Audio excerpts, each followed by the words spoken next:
إن الحمد لله نحمده ونستعينه ونستغفره ونعوذ بالله من شرور أنفسنا ومن سيئات أعمالنا من يهده الله فلا مضل له ومن يضلله فلا هادي له وأشهد أن لا إله إلا الله وحده لا شريك له وأشهد أن محمدا عبده ورسوله أما بعد أعوذ بالله من الشيطان الرجيم بسم الله الرحمن الرحيم الحمد لله رب العالمين الرحمن الرحيم مالك يوم الدين إياك نعبد وإياك نستعين اهدنا الصراط المستقيم صراط الذين أنعمت عليهم غير المغضوب عليهم ولا الضالين آمين يا رب العالمين. السلام علیکم. آج انشاءاللہ اللہ کے فضل و کرم سے ہم سورہ فاتحہ کے دوسرے لیکچر میں غوطہ زن ہونے جا رہے ہیں. اپنی نیتوں کی تصحیح کر لیجئے کہ ہم لوگ ادھر صرف اور صرف اللہ کی ہدایت کی کھوج میں آئے ہیں اور کچھ نہیں مقصد. دوسری بات، پچھلے درس میں جو بسم اللہ کے متعلق باتیں ہوئی وہ بھی ذہن میں رکھیں، اور ادھر بھی ہم بسم اللہ سے شروع کریں گے. ایک بات جو ذہن میں تھی لیکن نہیں بتا سکا، ایک حدیث کہ ہم دیکھتے ہیں کبھی کبھی ہم لوگ اگر کوئی تکلیف ہو یا کوئی مسئلہ ہو یا کوئی نہ کوئی ان ایکسپیکٹڈ چیز ہو جائے تو ہم اس میں ہر وقت ایک دم یا تو شیطان کو کوستے ہیں یا شیطان کو برا بلا کہتے ہیں یا شیطان کے اوپر لعن طعن کرتے ہیں. اس کے متعلق ایک حدیث، کیونکہ میں بسم اللہ کے متعلق ایک بات یہ کہنا چاہ رہا تھا کہ جیسے کہ حدیث میں ہے کہ ایک صحابی کہتے ہیں کہ کنت ردیف النبی صلی اللہ علیہ وسلم، کہ میں ایک دن رسول اللہ صلی اللہ علیہ وسلم کے ساتھ چل رہا تھا سواری پر، اتنے میں فعثرت دابہ، تو وہ جو سواری ہے وہ لڑکھڑا گئی. تو وہ صحابی گرنے لگا تو اس نے کیا کہا؟ تعیس الشیطان، شیطان برباد ہو جائے، ہلاک ہو جائے. تو رسول اللہ صلی اللہ علیہ وسلم نے کہا لا تقل تعیس الشیطان، یہ مت کہو کہ شیطان ہلاک ہو جائے، یعنی شیطان کا ذکر ہی نہیں کرنا چاہیے. کیوں؟ کیونکہ رسول اللہ صلی اللہ علیہ وسلم فرماتے ہیں فإنک اذا قلت ذلك تعاظم حتى صار مثل البيت او كما قال، اگر جب تم اس لڑکھڑاہٹ کے وقت شیطان کو لعن بھی کرو گے نا، وہ اپنے آپ کو پھولے نہیں سمائے گا، جیسے ہم لوگ کہتے ہیں وہ خوش ہوئے پھولتا چلا جائے گا. حتى يصبح مثل البيت، حتیٰ کہ اس کا جو ہے یعنی وہ ایک گھر کے برابر یا اس سے بھی بڑا ہو جائے گا، پھولے نہیں سمائے گا. کیوں؟ کیونکہ اس کا ذکر اس کے لیے یہ بڑی بات ہے، چاہے وہ برائی میں بھی ہو. جیسے کچھ لوگ بولتے ہیں نا کہ شہرت مل جائے، چاہے ناکامی میں ہو، بدنام بھی ہو جائے، کوئی مسئلہ ہے نا. اسی طرح جب آپ شیطان کا نام اس وقت لیتے تو وہ پھولے نہیں سمائے. تو اس لیے کیا کہتے ہیں رسول اللہ صلی اللہ علیہ وسلم؟ کہتے کہ اس وقت شیطان یہ بولتا ہے کہ اس بندے نے سمجھا کہ میں نے اس کو گرایا، پھر بولتے قال بقوتی، میں نے کیا، حالانکہ اس کا اس میں کوئی دخل ہی نہیں. تو اس لیے رسول اللہ صلی اللہ علیہ وسلم فرماتے ہیں ولیکن قل، لیکن یہ کہو بسم اللہ، اللہ اکبر.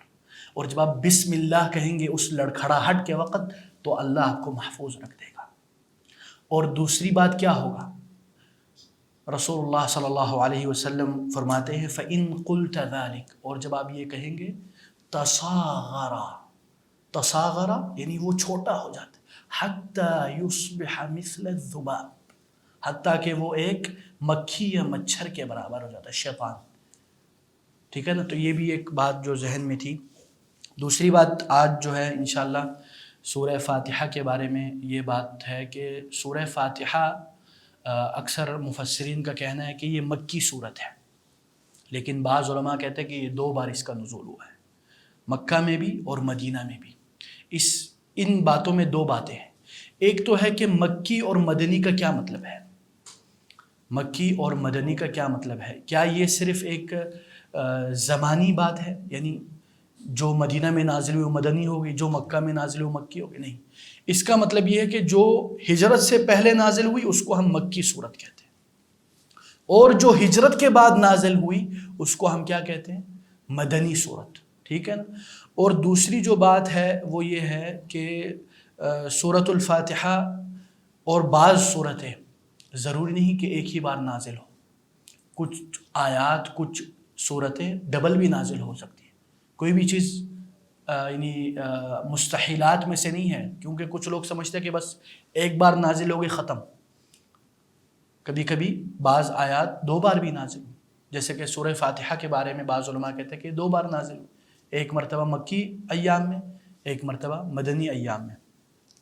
اور دوسری بات یہ ہے کہ سورہ فاتحہ توقیفی اعتبار سے یعنی ترتیب کے لحاظ سے پہلی صورت ہے، اور اسی طرح نزولی اعتبار سے بعض علماء کا کہنا ہے کہ مکمل ایک صورت پہلی بار نازل ہونا وہ سورہ فاتحہ ہے، پہلی آیت اقرا ہے، نو ڈاؤٹ، ٹھیک ہے، لیکن میں بات کر رہا ہوں پوری مکمل صورت، کیونکہ قرآن کے نزول یہ ضروری نہیں کہ پوری صورتیں ایک ہی بار ساری نازل ہونی، آیات کبھی آیات نازل ہوتی ہے، کبھی اس طرح کی صورتیں مختصر جو ہوتی ہے ایک ہی بار نازل ہوتی، تو سورہ فاتحہ بھی پہلی وہ صورت ہے جو مکمل نازل ہوئی، مکمل، یہ آپ لوگ ضرور ذہن میں رکھیں۔ بسم اللہ، اللہ، اب بات آتی ہے اللہ پر، اللہ اکبر، اللہ اکبر۔ دیکھیں انسان کے لیے سب سے بڑی معرفت کیا ہے پتہ ہے؟ What is the best knowledge? آج کل ہم بولتے ہیں نا سائنس، اللہ اکبر، میڈیکل سائنس، فزکس اور پتہ نہیں کیا کیا، آج کل تو آرٹیفیشل انٹیلیجنس بھی آ گیا ہے، لیکن دا بیسٹ نالج، سب سے بہترین معرفت کیا ہے؟ معرفت اللہ، اللہ کی معرفت، کہ آپ جان لیں کہ اللہ کون ہے، ہو از اللہ۔ آج افسوس سے کہنا پڑتا ہے، افسوس سے واللہ، کہ ہمارے نام تو مسلمان والے ہیں اور ہمارا ایمان بھی اسلام والا ہے، لیکن اللہ کی معرفت کتنی ہے ہمارے پاس؟ اگر آج میں پوچھوں ایلون مسک کی نیٹ ورتھ کیا ہے، ہاں، یا اینڈرو ٹیٹ نے کیا بولا ہے، ہاں، یا پھر بالی ووڈ ہالی ووڈ فلم سٹار نے کیا کیا کیا نہیں کیا، شاہد افریدی نے کتنے چھکے مارے، ہاں، اس کی بیٹی کی شادی ہو گئی، اس کا سالہ کون ہے، یہ سب ہمیں پتہ ہے، اللہ معاف کرے، لیکن افسوس واللہ رونے کا مقام ہے، ہمیں یہ نہیں پتا ہو از اللہ، ہمیں بس ایک سطحیانہ معلومات ہے، ہاں، we have the surface of the knowledge, لیکن حقیقی معرفت کی کمی ہے ہمارے اندر۔ اور اللہ کی معرفت کما حقہ جاننا کہ 2-3 طرق ہیں، ان میں سے ایک نمبر 1 راستہ ہے معرفت اللہ باسمائہ الحسنی، اللہ اکبر، اللہ کی معرفت اللہ کے خوبصورت ناموں سے، اللہ کے جتنے بھی نام ہیں، وَلِلَّهِ الْأَسْمَاءُ الْحُسْنَى فَادْعُوهُ بِهَا، اللہ تعالیٰ کے جتنے بھی نام ہیں وہ سب سے اعلیٰ ہے، سب سے کمال درجے کے، اور ہر نام کے معنی سمندر کے مانند ہے، اور اگر ہمیں ان ناموں کے معانی پتہ چل جائیں، واللہ ہمارا جو معاشرہ ہے نا وہ بدل جائے۔ اسی لیے ایک حدیث میں ہے کہ رسول اللہ صلی اللہ علیہ وسلم فرماتے ہیں کہ من احصا، جس نے اللہ کے ناموں کو کیا کر لیا؟ احصا کیا مطلب ہے اس کا؟ یاد کر لیا۔ نارملی یہی ترجمہ ہوتا ہے کہ جس نے اللہ کے ناموں کو یاد کر لیا اس کے لیے کیا ہے؟ جنت ہے۔ لیکن ابن القیم رحمہ اللہ، اللہ اکبر، ابن القیم رحمہ اللہ کہتے ہیں کہ نام، اللہ کے ناموں کو صرف یاد نہیں، آج کل کیونکہ ہمارا ایجوکیشن سسٹم بھی میمورائزیشن اور ہمارا مدارس کا سسٹم بھی میمورائزیشن پہ زیادہ فوکس کرتا ہے۔ Memorization is not a bad but not, یعنی it's not only the way to understand, ٹھیک ہے؟ تو احصا کا مطلب ہے یاد بھی کرنا، سمجھنا بھی، اور اس اسماء کے مطابق عمل بھی کرنا۔ اللہ جو ہے نا یہ اسم ذات ہے۔ اسم ذات کا کیا مطلب؟ یعنی صرف اور صرف اللہ ہی کو اللہ کہا جا سکتا ہے، اور کسی بھی ذات کو اللہ نہیں کہا جاتا، کیونکہ اسماء میں بھی کچھ چیز ہے جو سملر ہوتے ہیں۔ مثلا رحیم، رحیم بھی اللہ کی صفت ہے نا، الرحیم، الرحمن، الرحیم۔ الرحمن یہ بھی ذات ہے، یہ بھی ہر کسی کو نہیں کہا سکتا، لیکن الرحیم وہ اللہ کا نام ہے۔ لیکن کسی شخص کو ہم کہہ سکتے ہیں کہ یہ رحیم القلب ہے، اس کا دل نرم ہے۔ لیکن اس رحیم اور اس ذات رحیم میں زمین و آسمان کا فرق ہے۔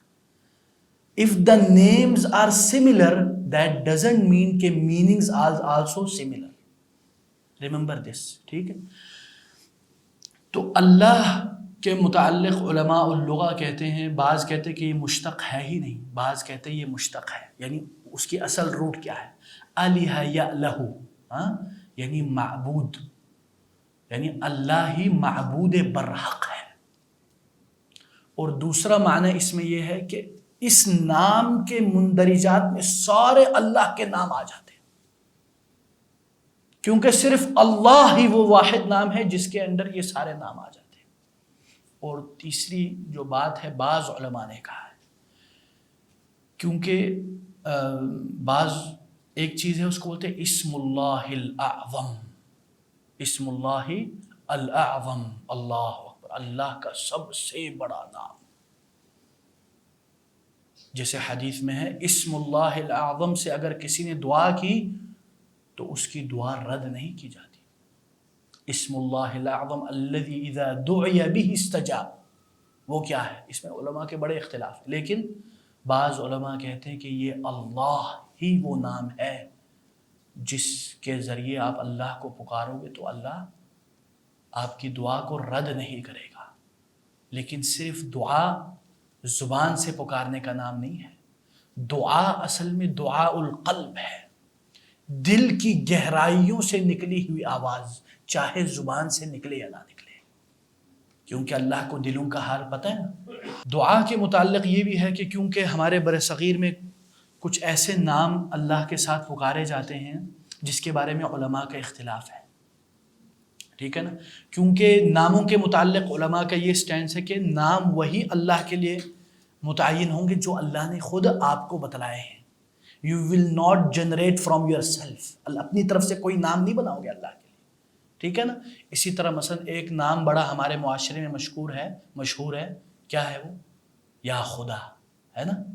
خدا اصل میں کیا، کدھر سے آئی ہے یہ ورڈ کہاں سے آیا ہے؟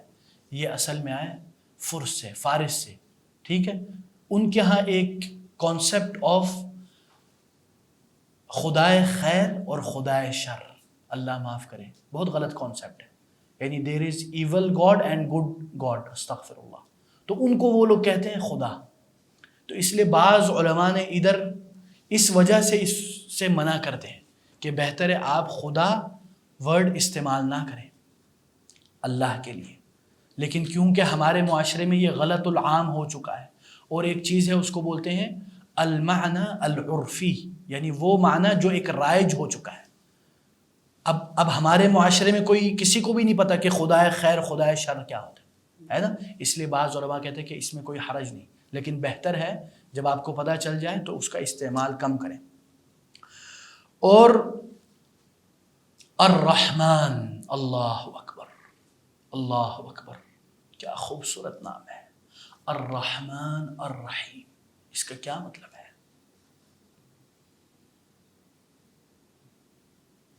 ایک مرتبہ صحابہ کرام رضی اللہ عنہم بیٹھے ہوئے تھے، دیکھتے ہیں کہ ایک چھوٹا سا بچہ،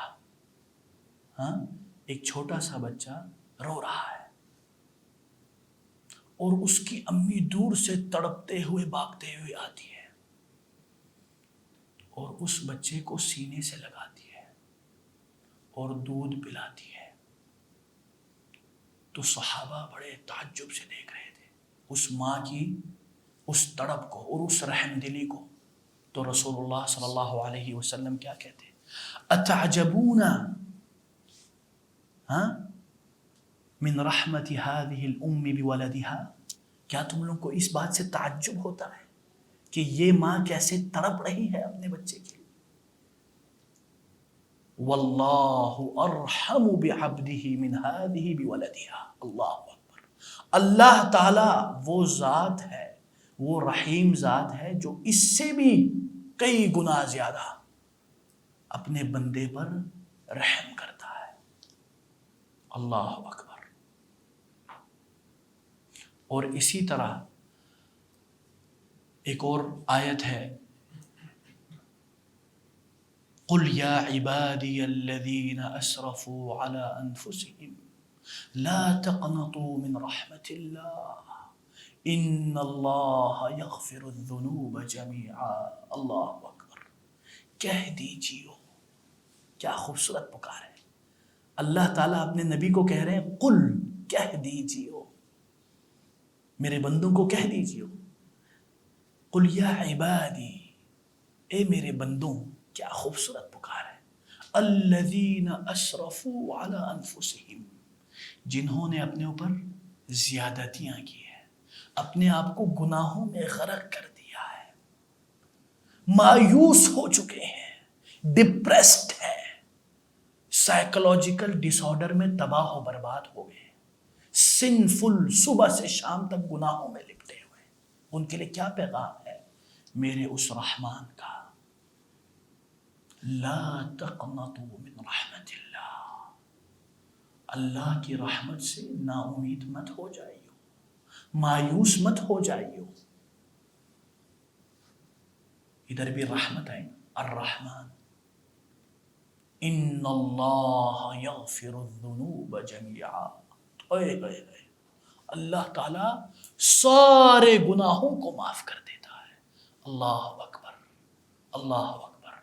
تو میرے پیارے بھائیوں، اللہ کی رحمت سے کبھی مت امید ہوئی ہوگا، نا امید مت ہوئی ہوگا. کیوں؟ کیونکہ شیطان کی باغ دوڑ ہی یہی ہے. وہ چاہتا ہے کہ آپ مایوس ہو جائیں، آپ مایوس ہو جائیں، آپ نا امید ہو جائیں، آپ ہوپ لیس ہو جائیں. I don't have any hope in my life, ہے نا. کچھ لوگ یوں کہتے ہیں میں زندگی سے بس یار دل بھر گیا. نہیں، تو اللہ کے دربار میں جائیں. حتیٰ کہ ایک اور حدیث میں ہے، یہ دیکھیں میں آپ کو رحمان کے کچھ معانی بتا رہا ہوں. ایک اور حدیث میں ہے کہ رسول اللہ صلی اللہ علیہ وسلم فرماتے ہیں کہ اللہ تعالیٰ فرماتے ہیں، اللہ اکبر، حدیث قدسی ہے. کیا فرماتے ہیں؟ یبن آدم، اے آدم کی اولاد، لو اتیتنی بقراب الارض خطایا ثم استغفرتنی لغفرت لك ولا ابالی. اللہ اکبر. اے ابن آدم کی اولاد، اگر تم اس دنیا کے برابر گناہ کر دو، full your whole life is in sin, sinful life, پھر تم میری طرف لپٹ کے آ جاؤ اور 2 آنسو بہا دو، واللہ سارے گناہ معاف. اللہ اکبر. اس سے زیادہ غفور الرحیم آپ کو کہیں ملے گا؟ رحمان، یہ رحمان کے معانی ہے کہ بڑا رحمت کرنے والا. رحیم بھی اسی معنی میں ہے، لیکن ان دونوں میں بعض علماء نے فرق کیا ہے اور اس میں تھوڑا ڈیٹیل بھی ہے. لیکن مختصراً رحمان اور رحیم کا کیا معنی ہے؟ رحمان کا مطلب ہے، جیسے کہ علماء اللغہ بولتے ہیں، یہ فعلان سے ہے، اس کا صیغہ فعلان یعنی غضبان. غضبان کا کیا مطلب ہے؟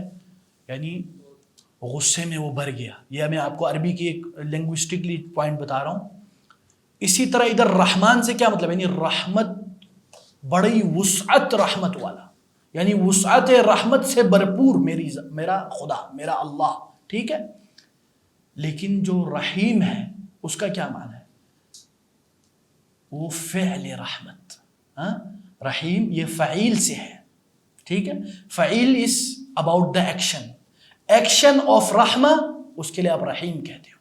لیکن رحمان جو صفت رحمت ہے وہ اس سے یہ معلوم ہوتا ہے. اور دوسری بات یہ ہے، بعض علماء نے کہا ہے کہ رحمان یہ عام رحمت ہے اور رحیم خاص رحمت. رحمان عام رحمت کا کیا مطلب؟ یعنی پوری کائنات کے اوپر، مسلمان اور کافر کی کوئی فرق نہیں ہے. اللہ مسلمان پر بھی رحمت عامہ اور کافر پر بھی رحمت عامہ کرتا. لیکن وَكَانَ بِالْمُؤْمِنِينَ، قیامت کے دن اللہ تعالی خاص اپنے بندوں پر رحمت سے نوازے گا. اور رحمان کے متعلق ایک اور جو معنی ہے، کیونکہ میں نے آپ لوگوں کو پچھلی بار بھی بتایا تھا کہ کبھی کبھی ہم لوگوں کو ڈراتے نا، بہت زیادہ ڈراتے ہیں نا ہم مولوی لوگ، بہت ڈراتے ہیں ہم لوگ ہر وقت. بس جہنم، بیٹا تم نے جہنم میں ہی جانا ہے، یا اللہ کو ایسے طرح پیش کرتے جیسے کوئی غضبناک ذات ہے. نہیں، یہ رحمان آپ کو یہ بتلاتی ہے کہ میرا اللہ رحمت سے بھرپور ہے. اسی لیے حدیث میں ہے کہ حدیث قدسی بھی ہے کہ اللہ کی رحمت اللہ کے غضب پر غالب آ جاتی ہے. ٹھیک ہے.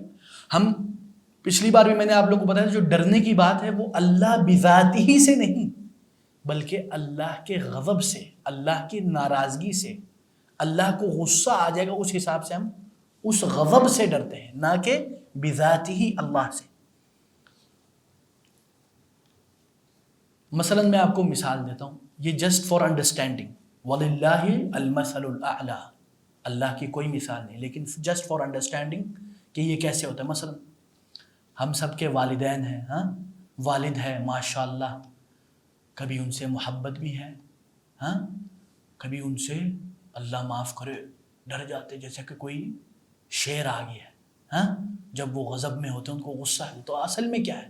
کیا آپ بذاتی ہی والد سے نفرت کرتے ہو، ان سے ڈرتے ہو؟ نہیں، آپ ان کے غضب سے ڈرتے ہو، ان کی ناراضگی سے ڈرتے ہو، ان کو غصہ آ جائے اس سے ڈرتے ہو.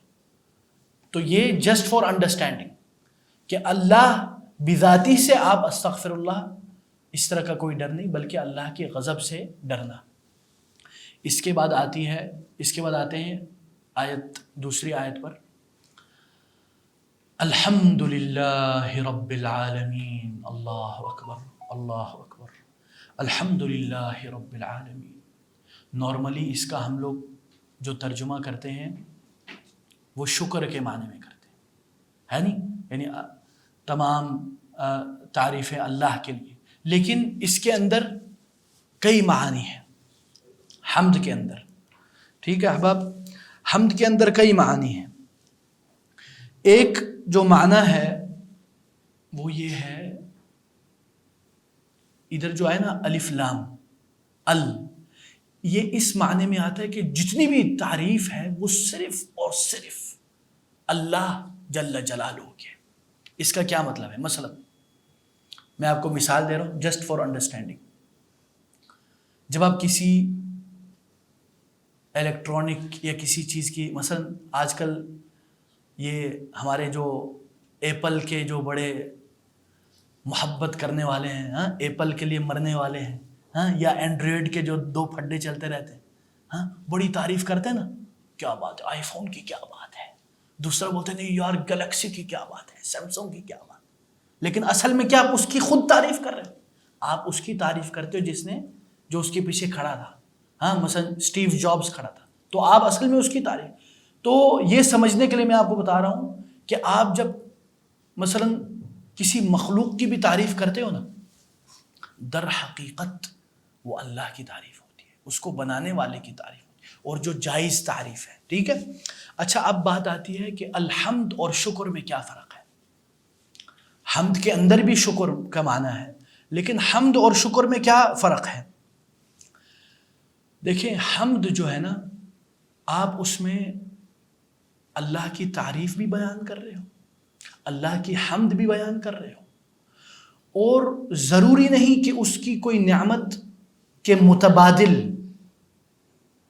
یعنی کوئی نعمت آپ کے اوپر آئی ہے تو آپ اس کے شکرانہ پیش کرو، نہیں، بلکہ آپ اطلاقاً جنرلی آپ اللہ کی تعریف بیان کریں. لیکن شکر میں دوسرا معنی آتا ہے، جب آپ کو کوئی چیز دیتا ہے تو آپ شکریہ کہتے ہو، اس کے بغیر آپ کسی کو شکریہ نہیں کہتے. ٹھیک ہے نا. تو یہ معانی کے بعض علماء نے اس کی تفریق کی ہے. اور دوسری بات یہ ہے کہ یہ الحمدللہ نا، اس کے بارے میں حدیث ہے سنن ترمذی کی، افضل الدعاء الحمدللہ، سب سے اعلیٰ دعا کیا ہے؟ الحمدللہ. آپ بولو گے سیف اللہ بھائی ادھر دعا کہاں ہے نہیں، ادھر تو میں نے صرف اللہ کی تعریف بیان کی، تو ادھر دعا کیسے؟ دیکھیں یہ بھی میں آپ کو ذرا یعنی سمجھانے کے لیے، وَلِلَّهِ الْمَثَلُ الْأَعْلَى، آپ کسی وزیر اعظم کے مجلس میں جاتے ہو، آپ اس سے کچھ نہیں مانگتے، صرف آپ کیا کرتے ہو؟ اس کی تعریفوں میں بڑی لسٹ جاری کر دیتے ہو. اس وزیر اعظم کو پتہ ہے اس کو کیا چاہیے ہے نہیں، وہ آپ کے مانگے بغیر آپ کو دے دیتا ہے. تو میرا رب تو اس سے بھی اعلیٰ ہے. جب اللہ کی تعریف بیان کر رہے ہو، میرے اللہ کو پتہ ہے، اور اللہ سے زیادہ کون ہے نالجیبل؟ اللہ کے پاس تو سارا علم ہے، اس کو پتہ ہے کہ اس سیف اللہ کو کیا چاہیے، ہے نا. تو یہ افضل الدعا ہے. اور ایک اور حدیث میں ہے کہ رسول اللہ صلی اللہ علیہ وسلم فرماتے ہیں کہ اللہ تعالیٰ کو حمد بڑی پسند ہے. اللہ اکبر. تو اس لیے ہمیں بھی چاہیے کہ ہم الحمدللہ کہیں ہر وقت. واللہ اسی لیے ایک اور حدیث میں ہے اس کے فضائل، الحمدللہ تملأ المیزان. آپ جب الحمدللہ کہتے ہیں، یہ قیامت کے دن آپ کے لیے ترازو میں بہت بھاری ہوگا. بلکہ جو بخاری کی ایک اور حدیث ہے، آخری حدیث، کلمتان خفیفتان علی اللسان، دو کلمات جو زبان پر بڑے آسان ہیں، ہے نہیں، کلمتان خفیفتان علی اللسان ثقیلتان فی المیزان حبیبتان الی الرحمن. میزان پہ بڑا باری ہے، ترازو پہ قیامت کے دن بڑا باری ہوگا. حبیبتان الی الرحمن، اللہ تعالیٰ کو بہت پسند ہے. وہ کون سے دو کلمات ہیں؟ سبحان اللہ العظیم، سبحان اللہ وبحمدہ، سبحان اللہ العظیم. ٹھیک ہے میرے پیارے بھائی. اچھا اس کے بعد ایک اور یہ بھی یاد رکھیں، آپ کا یہ کہنا نا الحمدللہ، یہ بھی اللہ کی بڑی نعمتوں میں سے. خدا کی قسم کتنے لوگ ہیں لیکن توفیق ان کو نہیں ملی، صرف آپ کو مل رہی ہے کہ ہم 1 گھنٹہ الحمدللہ میں گزار لیں. اللہ اکبر. اسی لیے اس کے متعلق حدیث ہے سنن ابن ماجہ کی، رسول اللہ صلی اللہ علیہ وسلم فرماتے ہیں، جیسے حضرت انس رضی اللہ عنہ نے روایت کی ہے کہ رسول اللہ صلی اللہ علیہ وسلم فرماتے ہیں، ما انعم اللہ علی عبد نعمتا فقال الحمد للہ الا كان الذي اعطاه افضل مما اخذ. اس حدیث کا کیا معنی ہے؟ یعنی جب بھی اللہ تعالیٰ ایک انسان پر نعمت کی بارش کر دیتا ہے اور وہ کہتا ہے الحمدللہ، تو اس کا الحمدللہ کہنا اس نعمت کے ملنے سے زیادہ بڑی نعمت ہے. اللہ اکبر. واللہ اس لیے الحمدللہ کہنے پر بھی الحمدللہ کہیں، اور یہ ایک لامتناہی سلسلہ ہے. واللہ تو اللہ تعالی ہمیں اس کی حمد ہمیشہ کرنے کی توفیق دے. اور اسی طرح ایک اور بات یاد رکھیں، اللہ کی حمد، اللہ کی تمام تعریفات کما حقہ ہم نہیں کر سکتے. جیسے کہ حدیث میں ہے نا کہ رسول اللہ صلی اللہ علیہ وسلم جب بھی خطبہ دیتے، ابھی آج میں نے اسی سے شروع کیا، نارملی میں نہیں کرتا لیکن آج میں نے آپ کو ایک تنبیہ کے لیے، کیا خطبۃ الحاجہ، ان الحمد للہ نحمدہ ونستعینہ ونستغفرہ، ہے نا، کہ اللہ کی تعریف بیان کی، حمد بیان کی، پھر کیا کہا نستعینہ، اور یا اللہ ہم تیری مدد مانگتے ہیں اس حمد کو مکمل کرنے میں، وَنَسْتَغْفِرُهُ، اور ہم آپ سے معافی کے طلبگار ہیں کہ تیری حمد کما حقہ بیان نہ ہو سکی۔ اللہ اکبر۔ تو یہ ہمیشہ ذہن میں رکھیں۔ اور دوسری بات یہ ہے کہ جب آپ، جیسے کہ حدیث میں ہے نا کہ یتفکرون فی خلق السماوات والارض، جو تفکر کرتے ہیں، تدبر کرتے ہیں کس میں؟ اللہ کی خلقت میں، اللہ کی بنائی ہوئی چیز میں۔ لیکن آج کل ہم شہروں میں رہتے ہیں نا، لاہور میں رہتے ہیں، تو ادھر تو سارے سیمنٹ اور پتھر ہے، ہاں، سیمنٹ کے ساتھ رہ رہ کے ہم بھی سیمنٹ بن گئے ہیں، صاف بات ہے۔ کیونکہ اگر آپ دیکھیں نا، جو پنڈ میں یا جو صحراؤں میں بدو رہتے تھے، جو اونٹ کے ساتھ ہوتا ہے اس کے ساتھ اونٹ کے صفات میں سے کچھ نہ کچھ آتا ہے نا، اسی طرح جو بکریوں کے ساتھ چرانا لے جانا اس کے اوپر اس کے کچھ نہ کچھ اثرات، تو اسی طرح ہم لوگ سیمنٹ، پنکھے اور اے سی میں رہتے تو اسی طرح ایک مشین بن گئے، robotic lifestyle, modern lifestyle اس طرح ہوئی۔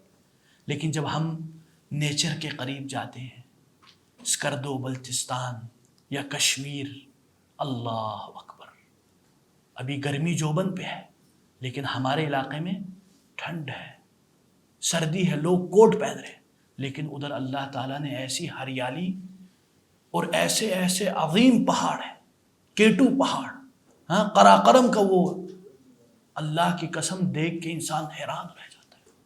ادھر دیکھ کے وہ کیا کہتے ہیں؟ اللہ اکبر، ربنا ما خلقت هذا باطلا سبحانک، ہاں، یا اللہ کتنے پاک ذات والا ہے تو، کیا یہ ایسے ہی بنائی ہوگی؟ ربنا ما خلقت هذا باطلا۔ تو میرے پیارے بھائیوں، جب بھی اللہ کی خلقت کو دیکھیں تو اللہ کی تعریف بیان کریں۔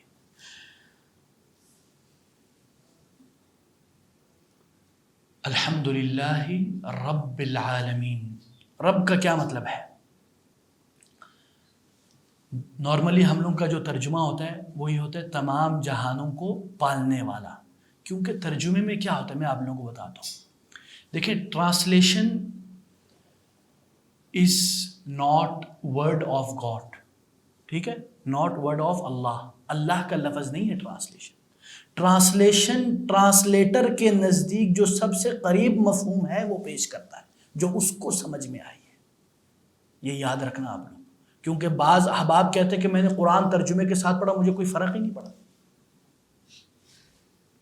کیونکہ ٹرانسلیشن میں آپ کو قریب تر معنی ملتا ہے، ناٹ ایگزیکٹ معنی جو اللہ نے آپ کو بتلایا ہے۔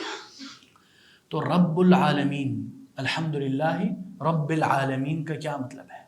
رب العالمین کا مطلب ہے، رب بولتے ہیں رب یربی تربیتاً،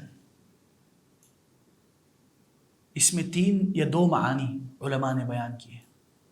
ایک تو ہے بنانے والا، ایک ہے تدبیر کرنے والا، ہاں، اور ایک ہے جس کے پاس اس کی اتھارٹی ہے۔ یہ 3 معانی اس معنی کے اندر آتے ہیں۔ اور جب آپ الرب کہیں گے تو اس سے مراد اللہ ہے، لیکن جب آپ اضافے کے ساتھ کہتے ہیں، مثلا رب العالمین، یعنی تمام عالم کا رب۔ اسی طرح ہم لوگ کیا کہتے ہیں؟ رب البیت۔ رب البیت کا کیا مطلب ہے؟ یعنی گھر کا سردار، یا گھر کو اس میں تربیت دینے والا۔ جیسے کہ ابو طالب عبد المطلب عفواً، ہاں، جب وہ ابرہہ آیا مکہ کی طرف اپنا لاؤ لشکر لے کے، تو اس نے کیا کیا؟ اس نے قریش کے تقریباً کوئی 100-200 اونٹ ہڑپ لیے. تو عبد المطلب آیا تو ابرہہ نے سوچا یار یہ مکہ کا سردار آ رہا ہے، اب مجھ سے بھیک مانگے گا، مجھے کہے گا یار مکہ کو کچھ نہیں کرنا. انہوں نے آ کے کیا کہا کہ میرے اونٹ مجھے دے دو. ہاں، ابرہہ تو ایکسپیکٹ کر رہا تھا now he will cry and he will beg, but کچھ بھی نہیں ہوا. تو ابرہہ نے تعجب سے کہا کہ یار تم کو اپنی اونٹ کی پڑی ہوئی اور میں تمہارے خدا کے گھر کو گرانے آیا ہوں. بولتا ہے انا رب الابل وللبیت رب یحمیہ. اللہ اکبر، یعنی میں تو اس اونٹوں کا پالنے والا ہوں، اس گھر کا جو مالک ہے نا، اس گھر کے سنبھالنے والا وہ موجود ہے، وہ سنبھالے گا اس کو. اللہ اکبر. پھر ابرہہ کا تو آپ لوگوں کو پتہ ہے اس کے ساتھ کیا ہوا. تو یہ بھی معنی ہے. اسی طرح ایک اور حدیث ہے والمرأۃ، ہاں،